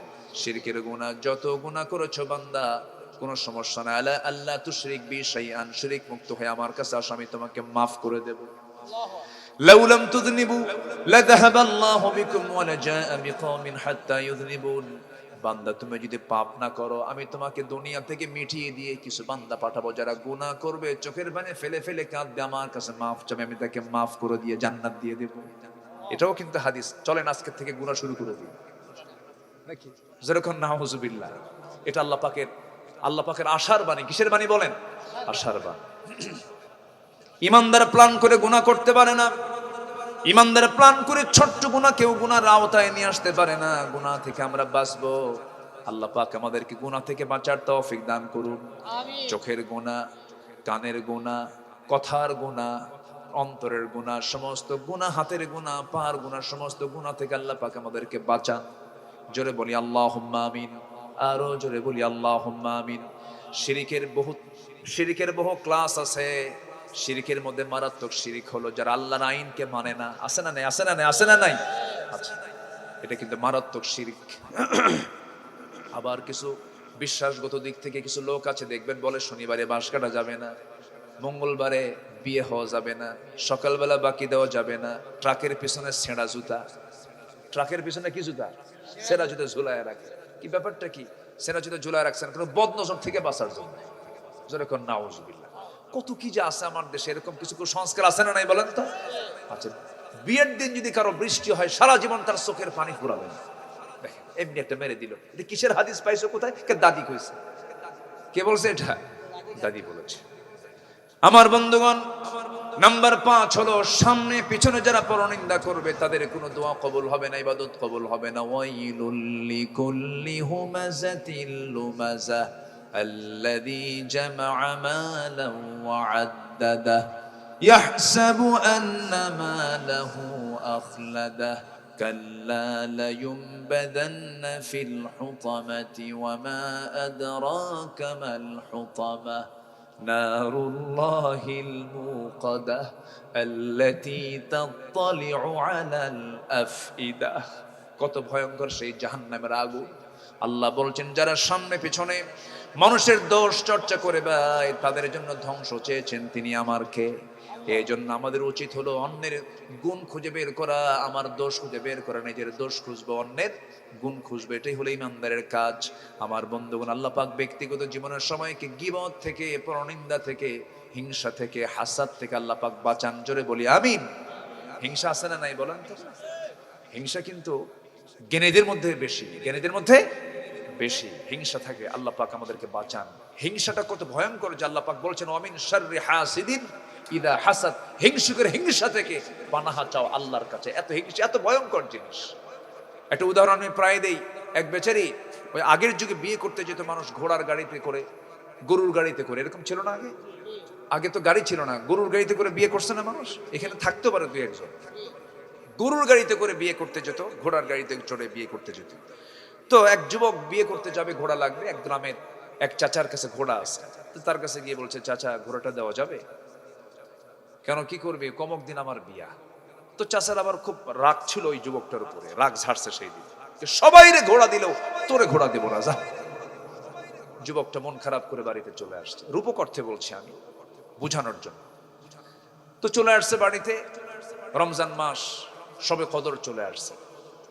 শবে কদরের রাত্রিতে মসজিদে গিয়ে তারাবি, বেতের, তাহাজ্জুদ পইরা শেষ রাতের দিকে দুহাত তুলে আল্লাহর দরবারে দোয়া করতেছে যুবকটা, আল্লাহ তোমার কাছে এই রাত্রিতে আমার ব্যক্তিগত কোনো চাওয়া পাওয়া একটাও কিচ্ছু না, কিচ্ছু চাই না আমি, শুধু আমার একটা চাওয়া আজকের এই রাত্রিতে, সেটা হলো বুড়ার যেন ঘোড়া মরে।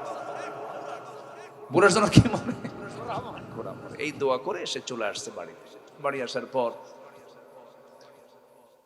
মায়ের চোখের দিকে তাকায়, দেখে মার চোখে পানি। মা কান্দে। মা তুমি কান্দো কেন, কি হয়েছে? বাবা তোর গরু মরছে।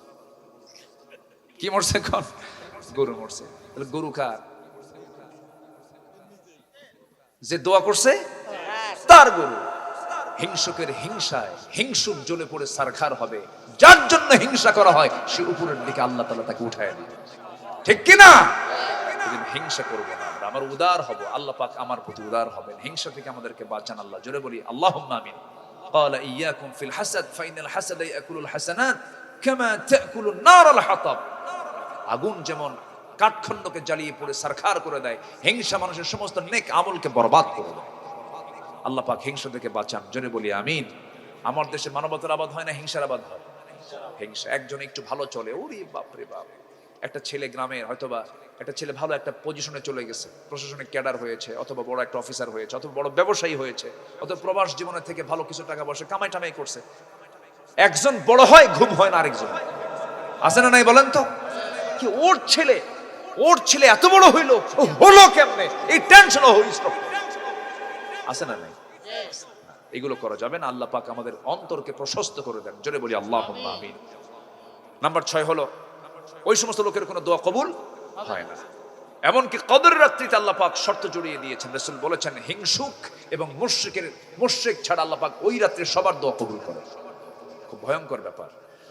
নাম্বার 6 হলো আল্লাহকে যারা ভুলে থাকবে আল্লাহ তাদেরকে ভুলে যাবেন, অর্থাৎ তাদের কোন ইবাদত আল্লাহ পাক কবুল করবেন না। এটা কার কথা? কার কথা? কার কথা? আল্লাহর কথা। মন্দ কাজের যারা আদেশ করবে আল্লাহ পাক তাদের কোনো ইবাদত কবুল করবেন না। আমার দেশে মাহফিলের অনুমতিও দেয়, আবার যাত্রারও অনুমতি দেয়। আছে না নাই বলেন তো? একই ব্যক্তি মাহফিলের সভাপতি, আবার একই ব্যক্তি যাত্রা কমিটির সভাপতি। Double standard. মানে শয়তানও খুশি থাক, আল্লাহও বেজার না হোক। যেরকম নাউজুবিল্লাহ। এটা হচ্ছে মুনাফিকদের চরিত্র। কিসের চরিত্র বলেন? এদের কোনো ইবাদত আল্লাহর দরবারে কবুল হবে না। আল্লাহ রাব্বুল আলামিন বলেন المنافقون والمنافقات بعضهم من بعض يأمرون بالمنكر وينهون عن المعروف ويقبضون أيديهم نسوا الله فنسيهم إن المنافقين هم الفاسقون. জোরে বলুন আল্লাহু আকবার। সূরা তাওবার 67 নম্বর আয়াত আল্লাহ রাব্বুল আলামিন মুনাফিকদের আরেকটা লকব দিয়ে দিচ্ছেন। মুনাফিক যারা ফাসিকও তারা, ফাসিকও যারা মুনাফিকও তারা। একই ব্যক্তি মুনাফিকও হয়, সেই ব্যক্তি আবার কি হয়ে যায়? ফাসিক হয়ে যায়।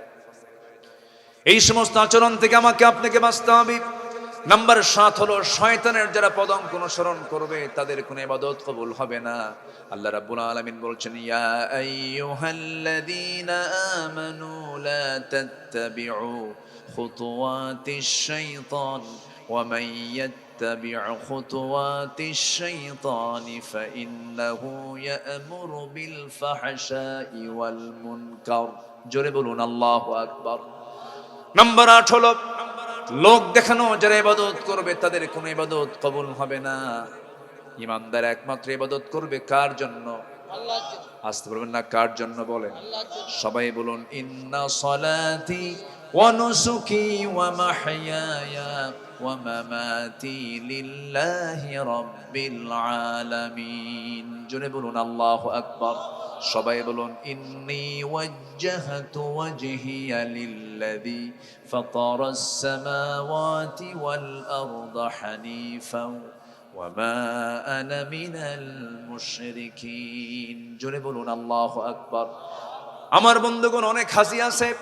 আমার নবী জীবনে হজ করলেন একবার। আমার দেশে এমন হাজি আছে হজ করে 30 বার, আর ঢোল পিটায় প্রত্যেক দিন। আছে না নাই বলেন তো? তুমি জানো আমার এই হাত ওই হাজের আসওয়াদে 30 বার শুয়েছে। 30 বার আমি হজে গেছি, আমাকে আল হাজ কও। আছে না এরকম? আছে না? আছে। হাজি না বললে খুব মন খারাপ করে, 7.5 লাখ টাকা খরচ করে হজ করে হাজি কও ধমকায়। আছে কিনা বলেন? কিছু বুড়া আছে এরকম, হাজি না বললে খুব মন খারাপ করে, নামের আগে হাজি লেখে নাই। ওই অনুষ্ঠানে যাই না, গাত তোমরা আমার সম্মানই বোঝো না, হাজি লেখো নাই কেন? আছে না নাই? এগুলো হচ্ছে লোক দেখানো। এগুলো কি দেখানো বলেন? লোক দেখানো। হজ করব কার জন্য? ওয়া আতিমুল হাজ্জা ওয়াল উমরাতা লিল্লাহ। আল্লাহ দেখেন, আল্লাহ আয়াতও সেট করে দিয়েছেন, লিল্লাহ, আমার জন্য উমরা, আমার জন্য হজ করতে হবে। হাজি নাম পদবি নেওয়ার জন্য হজ করা যাবে না, তাহলে তার হজ কবুল হবে না। আল্লাহ পাক তুমি সবাইকে জীবনে হজে যাওয়ার তৌফিক দিয়ে দাও, আমিন। জোরে বলি আমিন, আরো জোরে আমিন। আমার দেশেই শুধু এই আল হাজ লেখাটা আছে, আমি তো অন্য কোথাও পাই না এরকম। আমার দেশে একবার হজ করে আসলে হাজি, নামই ওর কি হয়ে যায়? হাজি হয়ে গেছে। তো সুদ খাইলে সুদখোর, ওটা তো লেখে না,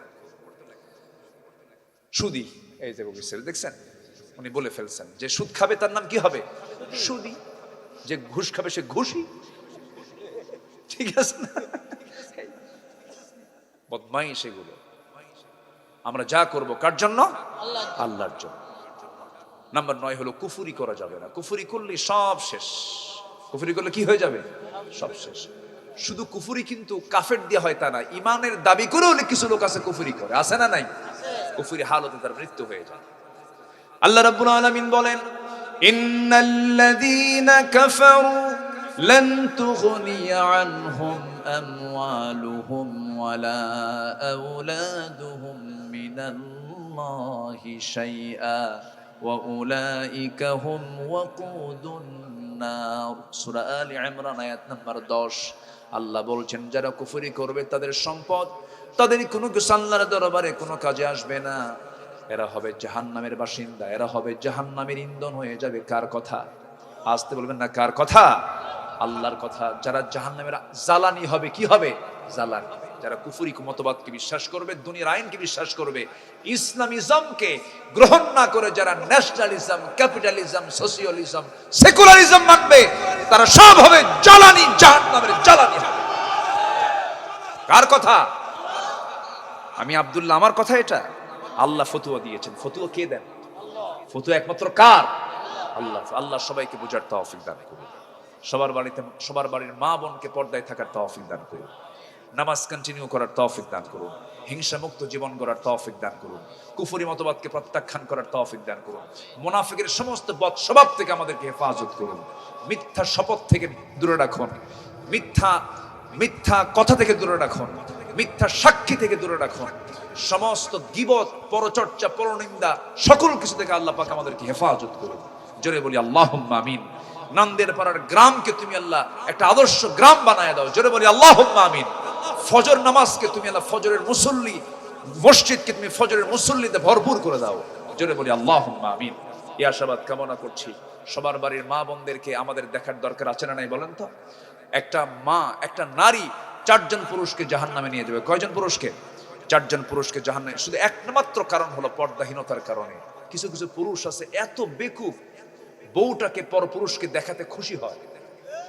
এরকম কিছু বেকুব আছে না বলেন তো? রাস্তায় কিছু কিছু হোন্ডা নিয়ে ঘুরে, বউ পিছনে হোন্ডা নিয়ে উঠায়। R15, হোন্ডার নাম কি? R15 এর পিছন সিট কিন্তু 3 তলা, আর ড্রাইভিং সিট হলো আন্ডারগ্রাউন্ড। আন্ডারগ্রাউন্ডে স্বামী নিচে বসে থাকে, আর বউকে 3 তলায় উঠায়া দিয়া লাল শাড়ি, লাল লিপস্টিক, চুলটা ছেড়ে দিয়ে বলে, ভালো করে বসো, জাতি যেন দেখে তোমাদের। যেরকম নাউজুবিল্লাহ। তো এখনকার আধুনিক হোন্ডায় তো কোনো আওয়াজ নাই, ইঞ্জিন সাউন্ড খুবই কম, মানে খুব কম আওয়াজ, টেরি পাওয়া যায় না। আগের হোন্ডা তো হোন্ডা কোম্পানি, ইয়ামাহা কোম্পানির ভটভট আওয়াজ হতো, তো এই আওয়াজ তো এখন নাই। তো হোন্ডা চললে তো শোনা যায় না আওয়াজ। হোন্ডার মেকারের কাছে গিয়ে বলে, এই হোন্ডার স্যালেঞ্জার খুলে ফেল, পাইপ খুলে ফেললো তো আওয়াজ বের হয়ে গেল। হোন্ডা নিয়ে মারলো একখান টানে, এক টানে বিজরা বাজার না বজরা বাজার, বিজরা বাজারও কিন্তু আছে আশেপাশে, কোথায় আছে না? না বিজরা বাজারও আছে কোথায়, নোয়াখালীর মধ্যে কোথায় আছে বজরা বিজরা বাজার। চলে গেল একদম চৌমোহনী পর্যন্ত চলে গেছে এক টানে। জাতিকে দেখা দিল, আমার জাতীয় সম্পদ তোমরা দেখো। যখন নাউজুবিল্লাহ। বউকে জাতীয় সম্পদ, বউকে জাতীয় সম্পদ, এই বেকুবগুলো জাতীয় সম্পদ বানায় কেন? ইসলাম রাষ্ট্রীয় পর্যায়ে কায়েম হলে পরে এমন সুযোগ কেউ পাবে না, ঠিক কিনা? আমরা আমাদের মাকে উলঙ্গ দেখতে চাই না, আমরা আমাদের মার সম্মান সম্ভ্রমকে রক্ষা করতে চাই। মাকে আমরা সম্মানের উচ্চাসনে সমাসীন করতে চাই। মাদেরকে আমরা রাজ রানীর মতো সম্মান দিয়ে রাখতে চাই। আল্লাহ কবুল করুন, জোরে বলি আমিন।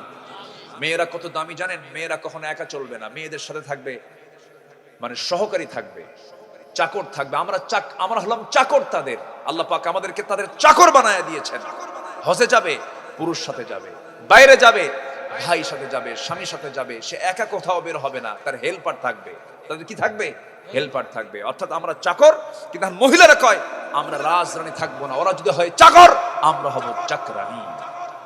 কি হবো? এই তো হচ্ছে অবস্থা। আল্লাহ তুমি মাদের এই অবুঝ চেতনা থেকে তুমি আল্লাহ হেফাজত করো, জোরে বলি আল্লাহুম্মা আমিন।